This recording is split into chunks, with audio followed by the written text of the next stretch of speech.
Assalamualaikum warahmatullahi wabarakatuh. Bapak dan Ibu yang saya hormati dan seluruh hadirin dimanapun Anda berada, perkenalkan nama saya Asep Supena.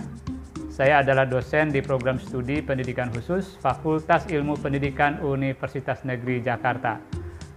Izinkan saya untuk menayangkan video seputar pelaksanaan pelatihan untuk meningkatkan kemampuan guru-guru dalam melaksanakan pembelajaran untuk siswa berkebutuhan khusus di sekolah inklusif. Pelatihan telah dilaksanakan selama 7 hari kerja dan dilakukan secara online dengan memanfaatkan Google Meet. Pelatihan telah diikuti oleh sebanyak 164 guru-guru dari berbagai wilayah di DKI Jakarta dan dari berbagai satuan pendidikan, dari mulai TK sampai dengan SMA dan SMK. Pelatihan kali ini merupakan bagian dari kegiatan pengabdian kepada masyarakat yang didukung penuh oleh Lembaga Penelitian dan Pengabdian Masyarakat Universitas Negeri Jakarta tahun 2020.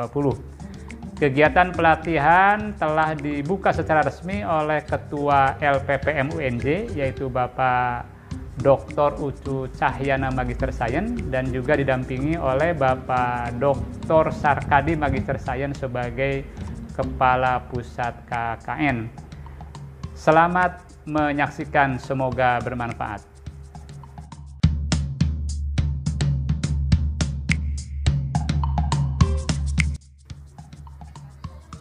Hadirin yang berbahagia, perlu kami sampaikan bahwa narasumber yang aktif terlibat di dalam kegiatan pelatihan ini, pertama, para dosen dari jurusan pendidikan khusus Fakultas Ilmu Pendidikan Universitas Negeri Jakarta, dan yang kedua, para guru pembimbing khusus dari sejumlah sekolah inklusif di DKI Jakarta. Mari kita saksikan cuplikan tayangan presentasi dari masing-masing narasumber.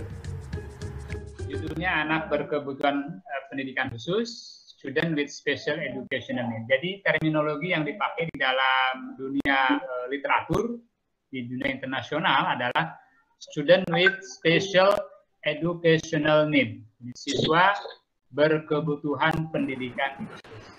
Jadi kalau saja ada anak yang sangat bermasalah ketika harus menggunakan penglihatan dalam belajar, dia sulit melihat objek-objek tulisan, tidak seperti anak lainnya, meskipun sudah menggunakan kacamata atau alat bantu yang lain, maka dia anak gangguan penglihatan. Dibuat gampang saja.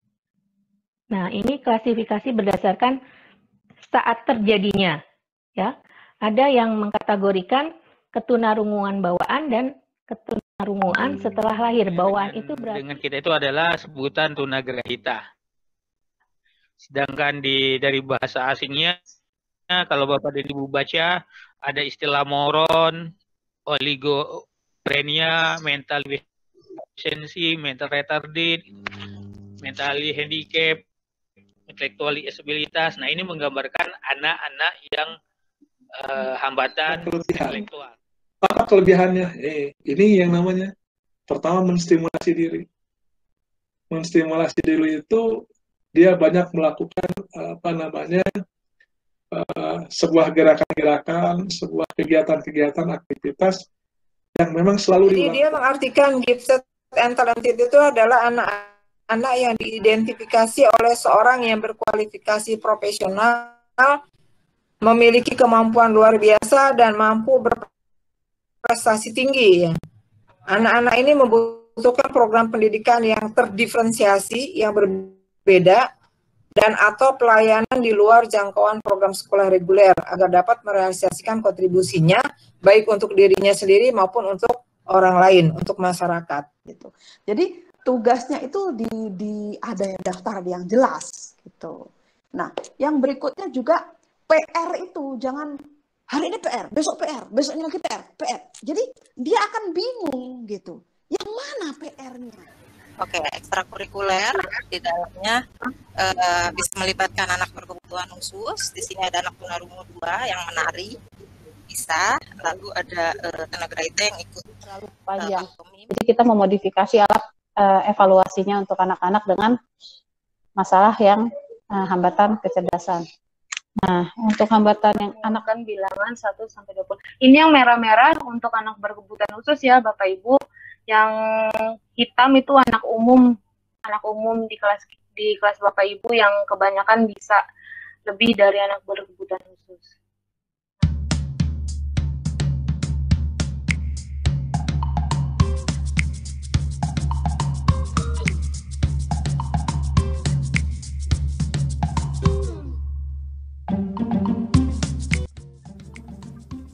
Selanjutnya mari kita saksikan cuplikan tanya jawab dan diskusi yang berlangsung selama kegiatan pelatihan.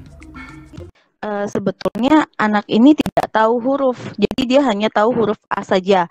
Nah, tapi karena kalau menyanyi kan artinya dia menghafal ya Bu ya, A, B, C, D. Nah, itu hafal sampai Z. Tapi pas kita tanya, ini huruf apa? Dia nggak tahu sama sekali itu huruf apa, kecuali huruf A. Dan itu sudah sampai di, harusnya dia di kelas 3 karena emang telat sekolah ya. Jadi sekarang di kelas 2. Nah, itu sudah 2 tahun terus seperti itu, Bu. Baik, Bu.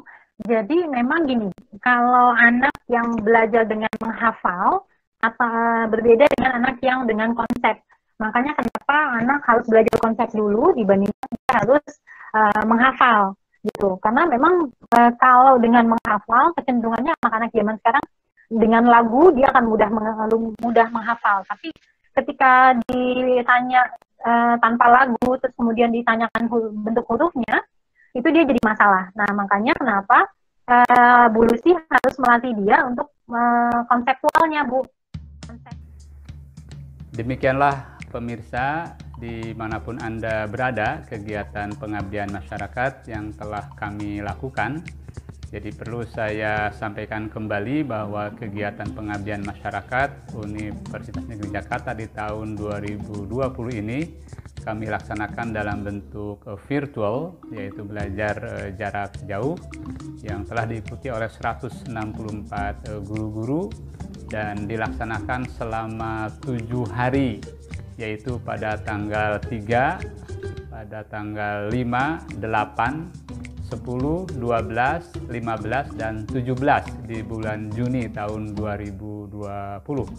Semoga apa yang sudah kami lakukan ini bermanfaat untuk guru-guru di sekolah inklusif sehingga mereka bisa mengajar lebih baik sehingga hasil belajar pada anak-anak berkebutuhan khusus mengalami peningkatan yang signifikan. Demikian saya sampaikan, terima kasih kepada semua pihak yang telah ikut berkontribusi untuk mensukseskan kegiatan ini. Semoga semua ini menjadi amal ibadah. Assalamualaikum warahmatullahi wabarakatuh.